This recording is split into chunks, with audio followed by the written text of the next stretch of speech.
ప్రజలారా, అధికారులు ఇంటికి వస్తే రేషన్ కార్డు గురించి వస్తే ఖచ్చితంగా దగ్గరుండి ఇన్ఫర్మేషన్ అని తీసుకోండి. లిస్ట్ అనేది వచ్చింది. ఎవరికైనా పేర్లు అందులో పేర్లు రాని వాళ్ళు, అర్హులై ఉన్నవారు ఖచ్చితంగా వచ్చిన అధికారులను నిలదీసి మరి అడగండి.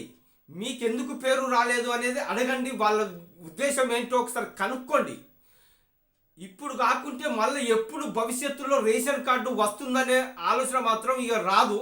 ఇప్పుడు కొట్లాడి రేషన్ కార్డు గురించి ఖచ్చితంగా కొట్లాడి నిర్ణయం తీసుకొని రేషన్ కార్డు ఖచ్చితంగా పొందండి. ఎందుకు రాలేదు పేరు, మీరు అర్హులై ఉంటే ఎందుకు రాలేదో వచ్చిన అధికారులను నిలదీయండి. ఈ లాస్ట్ దాకా వీడియో చూడండి. ఓకే, హలో అండి, అందరికీ నమస్కారము. నేత్ర ఛానల్కు స్వాగతం అండి. మనం ఎన్నో రోజుల నుంచి వెయిట్ చేస్తున్న ఈ రేషన్ కార్డుల గొడవ అనేది చాలామంది పేదవారు నర్వస్ అవుతాళ్ళు. అసలు టీఆర్ఎస్ ప్రభుత్వంలోనే ఇవ్వాల్సిన ఈ రేషన్ కార్డులు ఇప్పటి వరకు సరైన విధంగా విధి విధానాలు లేకుండా ఈ గవర్నమెంట్ కూడా ముందుకు వెళ్తుందంటే మనం ఏమనుకోవచ్చునండి. టీఆర్ఎస్ గవర్నమెంట్లో ఎప్పుడో 2014లో గెలిచి 2017లో కొన్ని కార్డులు మామూలుగా తూతూ మంత్రంగా కార్డులు అనేది ఇవ్వడం అంటూ జరిగింది. సరే, ఈ కాంగ్రెస్ గవర్నమెంట్ వస్తేనన్నా మాకు రేషన్ కార్డులు అనేది వస్తాయన్న ఆలోచన ఆనందంతో వాళ్ళు కాంగ్రెస్కు ఓటేసిన్లు. ప్రజలు రేవంత్ రెడ్డిని గెలిపించిండ్లు. తీరా సమయానికి దగ్గరకు వస్తే ప్రజాపాలనలో ఈ రేషన్ కార్డు గురించి కూడా అప్లికేషన్లో రేషన్ కార్డు అనే ఫారంలో కూడా రేషన్ కార్డు గురించి ఒక్క చిన్న మ్యాటర్ కూడా చెప్పకుండా ఫారంను విడుదల చేసి మీరు అప్లై చేసుకోండి పథకాలకని ప్రజాపాలనలో దరఖాస్తు ఇస్తే అందులో రేషన్ కార్డు ఆప్షన్ కూడా లేదండి. లేకున్నా కూడా గవర్నమెంట్ మళ్ళీ ఏం చెప్పిందంటే మీరు అదే ఫారంలో ఒక తెల్ల కాగితం మీద రేషన్ కార్డు కావాలని అవసరం ఉన్న వాళ్ళు రాసుకోండి అని గవర్నమెంట్ చెప్పింది. చెప్తే ఆ ఫారంలో తెల్ల పేపర్ మీద రాసి ఇచ్చిండ్రు.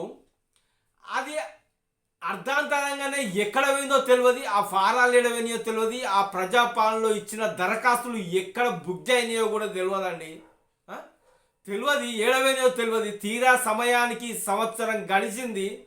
సమయానికి ఎలక్షన్లు ఉన్నాయనే ఒక ఆలోచనతోటి మళ్ళీ ముందుకొచ్చి రేషన్ కార్డులు ఇస్తామని కూడబలుక్కున్న గవర్నమెంటు సరైన విధి విధానము లేకుండా, సరైన ఆలోచన లేకుండా మొన్న జరిగిన కులగణన సర్వే ఆధారంగా మేము రేషన్ కార్డులు అనేది ఇస్తామని ఇప్పుడు చెప్తున్న గవర్నమెంట్కు మరి దశ దిశ అసలు ఉన్నదా?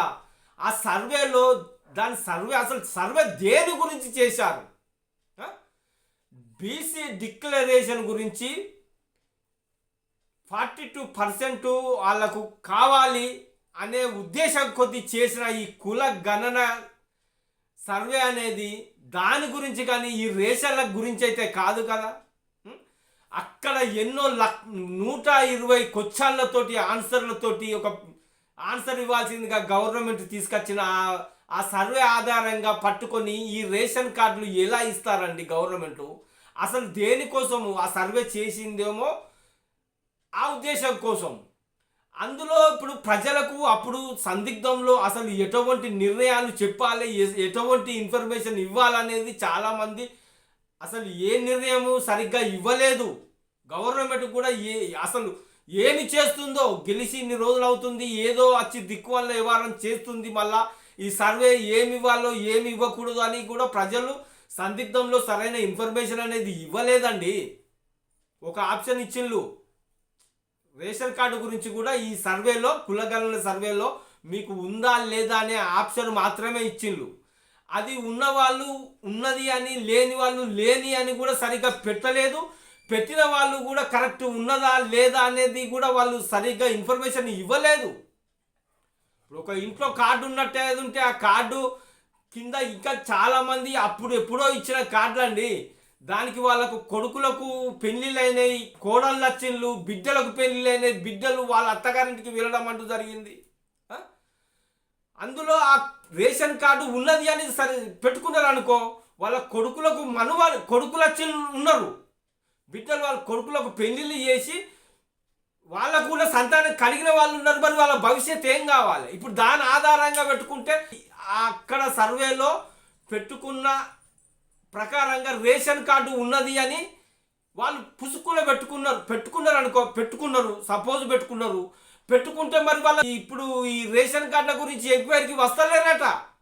వాళ్ళు పెట్టుకున్నారు కదా, వాళ్ళ కార్డు ఉన్నది, వాళ్ళకు రేషన్ కార్డు ఉన్నదని అక్కడనే వాళ్ళ ఇంటికి కూడా వచ్చి మళ్ళీ ఇప్పుడు ఈ రేషన్ కార్డుల గురించి కూడా ఎంక్వైరీకి రాకపోవడం ఎంత దురదృష్టకరమో చూడండి. ఇప్పుడు ఇలాంటి భాగోతాలు ప్రజలకు చాలా ఇబ్బంది కలుగుతుంది. సరైన నిర్ణయం అనేది తీసుకోవాలి. పొన్నం ప్రభాకర్ గారు మన మంత్రి గారు అందరికీ ఇస్తాము, అర్హత కలిగిన వాళ్ళు రేషన్ కార్డు గురించి దరఖాస్తు పెట్టుకోండి. సుమారు 90 లక్షల కార్డులు రేషన్ కార్డులు కలిగి ఉన్నారు. 2,81,00,000 ప్రజలు ఈ రేషన్ కార్డు అనేది కలిగి ఉన్నారు. 90 లక్షల కార్డులు మన తెలంగాణలో రేషన్ కార్డులు ఇచ్చి ఉన్నారు.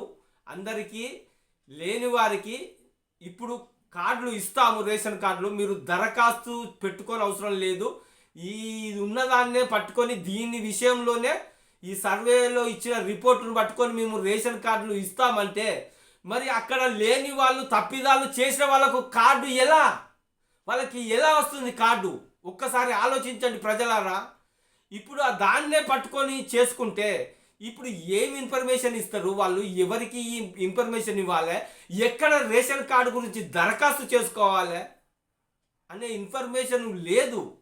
ఇక్కడ ఇవ్వాలి, మేము ఎక్కడ దరఖాస్తు చేసుకోవాలి, ఏ అధికారిని కలవాలి, ఇలాంటి ప్రశ్నలకు ఆన్సర్ అనేది ప్రజల దగ్గర లేదు.